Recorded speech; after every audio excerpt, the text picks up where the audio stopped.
je ne veux pas parler de mon prof, Narcisse Moël Kombi, parce qu'il est en partie responsable de cette situation. Mais je ne veux pas en parler à l'antenne, pour le respect que j'ai pour lui. Moi, j'en parle.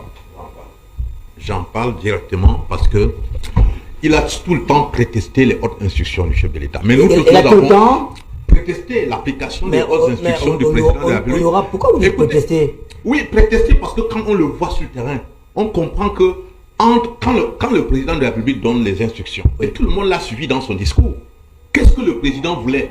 Il voulait qu'on crée les meilleures conditions pour que l'équipe ait les meilleurs résultats possibles. Je pense qu'il a dit ça. Mais est-ce que c'est que le ministre est allé faire la situation qui prévalait lorsque le président a fait son discours et la situation que M. Moël a créée dans les mesures qu'il a prises pour implémenter cette instruction présidentielle est-elle meilleure? Moi, tout le monde peut voir que la situation s'est plutôt aggravée.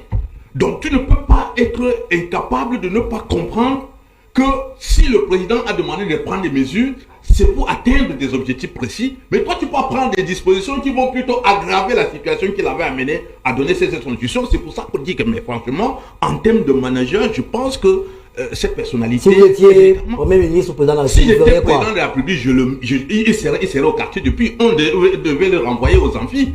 Je voudrais, Ernest, que vous me permettiez d'assumer la responsabilité de mes propos sur le sujet. Il n'y a pas d'outrage à entraîneur, n'est-ce pas? Ça n'existe pas dans notre législation. Jusque-là. Voilà. Alors, voilà.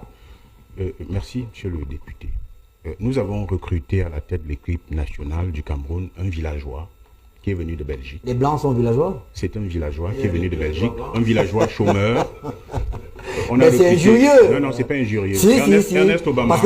Ernest Obama. Non. Entendons-nous sur le concept. C'est quoi villageois? Qu'est-ce que vous appelez villageois? C'est un chômeur. Si vous voulez. Si vous ne voulez pas l'expression villageois, c'est un... Mais chacun a un village. Il vivait dans un village là-bas en Belgique chez lui. Mais sauf qu'au Cameroun, quand on dit villageois, c'est péjoratif, c'est considéré comme une injure. Moi, je le considère comme un villageois, c'est-à-dire qui était chômeur et qui a eu une opportunité. Chômeur, villageois, c'est des choses. Au village, on travaille, hein? Mais le villageois, justement, dans le sens péjoratif, c'est-à-dire quelqu'un qui ne sert à rien, pas le villageois de chez moi, hein, parce que le villageois de chez moi, c'est un paysan qui va au champ. Si vous dites quelqu'un qui ne sert à rien, c'est une insulte. Ernest, et pour moi, c'est un problème. Vous êtes en train de me distraire. Je ne vous distrais pas parce que je suis responsable de tout ce que vous dites sur le plateau. Et je veux que nous tombions d'accord sur ce qui est dit. J'aurais préféré si vous enlevez le mot villageois parce que c'est quand même au-delà de tout l'entraîneur de l'équipe nationale du Cameroun. Non, je n'ai aucun respect pour quelqu'un qui n'a aucun respect pour les Camerounais. Il faut que ce soit clair entre vous et moi. Je n'ai aucun respect pour un type qui n'a aucun respect pour l'équipe nationale du Cameroun.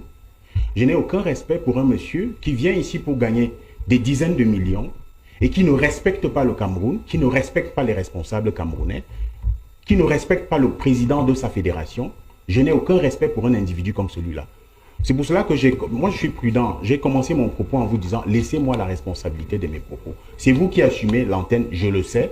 C'est pour cela que je vous aussi pose la question de savoir est-ce qu'il y a un outrage à entraîneur? Quand vous dites laissez-moi la responsabilité de mes propos, oui. Ça, au fait, juridiquement, ça ne veut rien dire. Parce que M. Limilo est sur le plateau ce matin, oui. Mais M. Haïssi est suspendu. Donc, oui. Tout ce que vous dites, j'en suis responsable. Tant que ça sort d'un certain cas. Et voilà que l'honorable Kopi Dadabou devient mon prof de journalisme sur le plateau. Incroyable. Allez-y. Alors, j'étais en train de dire que vous ne pouvez pas venir de votre pays. On vous signe un contrat, vous gagnez des millions de francs CFA par mois et vous vous amusez avec une équipe nationale qui est un élément fondamental dans un pays comme le Cameroun de cohésion sociale et d'unité nationale. L'équipe nationale du Cameroun que vous voyez là, ce n'est pas seulement le football. Il y a une forte dimension symbolique dans la cohésion nationale et l'unité nationale à travers les Lions indomptables. De perdre. Donc lorsque moi j'allais m'asseoir, je ne veux pas savoir si on s'est entraîné, si on ne s'est pas entraîné. Puisque le fort de ceux-là disent que depuis qu'on a un nouveau staff, rien ne marche, mais on gagne toujours. Donc ce n'est pas la première fois que les Lions ne s'entraînent pas et qu'ils ne gagnent pas. On a fait dire au chef de l'État que malgré tout ce qu'on fait là, les Lions gagnent.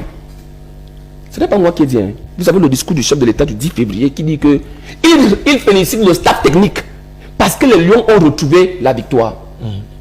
Donc moi, quand j'allais m'asseoir, je me disais que moi, je m'attends à une victoire.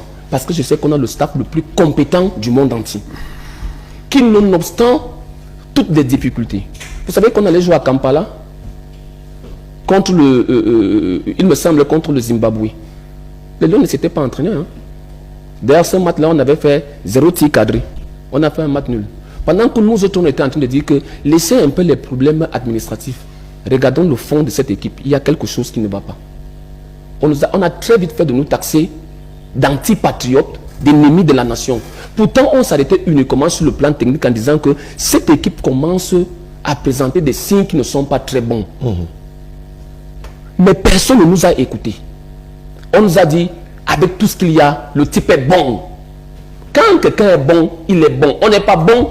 Vous ne pouvez pas me dire que quelqu'un qui ne s'est pas entraîné a gagné, vous le célébrez. Le même qui ne s'entraîne pas, dès qu'il fait un match, vous dites que non, c'est parce qu'il ne s'est pas entraîné. Pourquoi vous célébrez quelque chose hier et aujourd'hui vous voulez refouler le contraire? Je dis qu'il faut être cohérent.